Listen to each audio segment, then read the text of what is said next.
My name is Greg May, and this is my basketball court. There are 1,040 tiles on this court, and I am going to hit a shot from each of them. Lin puts it up. Bang! Jeremy Lin from downtown, and the Knicks take the lead. Amazing. With the save. Oh, you're going to get a shot here. Final seconds. Bryant for the win. Bang!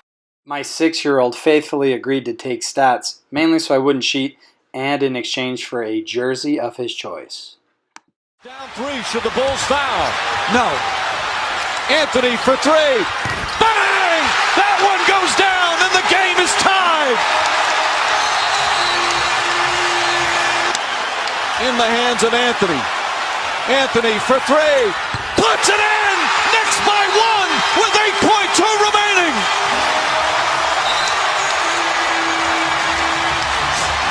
Come in for defensive purposes. Inbound quick. Back out to Gordon. Gordon looking. Gordon for three. Bang! Ben Gordon ties the game.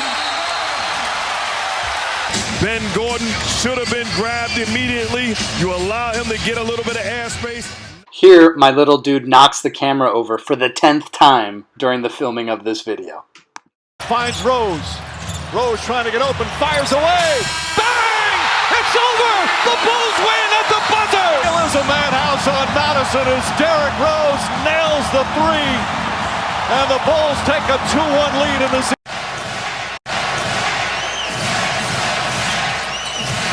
Nowitzki for the lead. Westbrook again high for the rebound. Gets knocked down.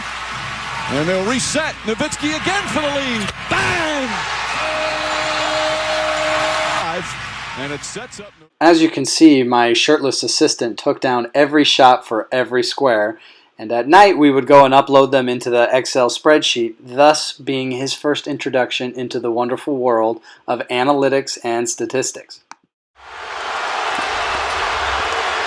Lin puts it up.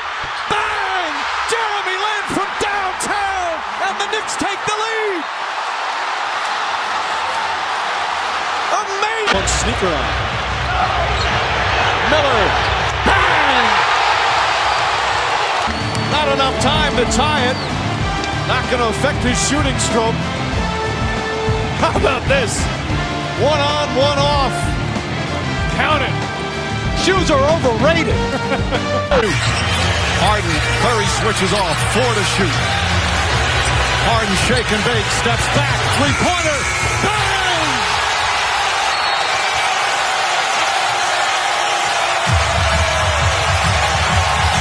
Rebound Bosh, back out to Allen, his three-pointer, bang! Tie game with 5 seconds remaining. Spurs do not have...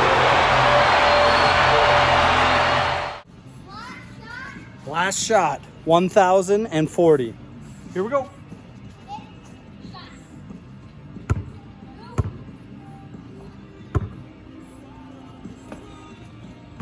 Oh! That was one. Duncan out of the game. Short.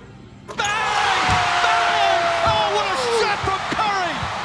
With 0.6 of a second remaining. All right, let's talk about the numbers. My court is 40 tiles wide and 26 deep for a total of 1,040. I managed to shoot it in 1,631, which is much better than I thought I would, to be honest. From looking at the numbers, one thing is very clear. Talking with my son, layups go in a whole lot more than non-layups. So if you're in the paint, shoot it. And if you're inside the three-point line, probably not a very good shot. My best row was a 29, which means I only missed 3 shots, and that was in the middle of the paint, and I missed them towards the end. But overall, pretty good, only missing 3. My worst row was one of the very first ones. I got a 79, and the row before that, I got a 14 on one of them. Ugh. The Bruce Bowen three-pointer was pretty good for me in the corners. The Dirk mid-range wasn't bad. The Larry Bird shot from behind the backboard was pretty bad for me. But without a doubt, the most frustrating spot was the missed free throw. Terrible. I did hit the Nick Van Axel free throw behind it, though, which is just as important. Moral of the story, shoot a layup or shoot a three. Now my son and I broke the stats down a little further. We wanted to see first half versus second half, and clearly the second half was much better. Overall, I shot 63%, which is comparable to what big men shoot in the league, and mind you, they dunk it every time. My three-point percentage is what I'm most proud of, though, however, shooting 50.63%. Steph Curry and Steve Kerr are statistically the best three-point shooters in NBA history, shooting roughly 45%. Now, some may argue that because theirs is slightly farther away, they're being guarded by the world's best defenders and most athletic players, that these aren't good comparisons. All I'm saying is I had to shoot with changing winds, sun setting, and kids running around at my feet. I'm just saying, they don't shoot 50% from three. Now, this last statistic is pretty interesting. Points per possession. This is the Golden State Warriors effect. If you want to outscore your opponent, you can either get more possessions during the game or increase your points per possession, and that happens with three-point shooting. It's slightly better. Look at my case, 1.4 versus 1.5, but that slightly better is what wins you games by 9 points. Granted, this doesn't take into account turnovers or free throws, but the three-point shot is still a more efficient shot than most twos. And for your viewing pleasure, one of those awesome heat charts for shooting percentages. Nice. Remember back to my initial promise with my son that he could have a jersey? Well, after much deliberation, he chose...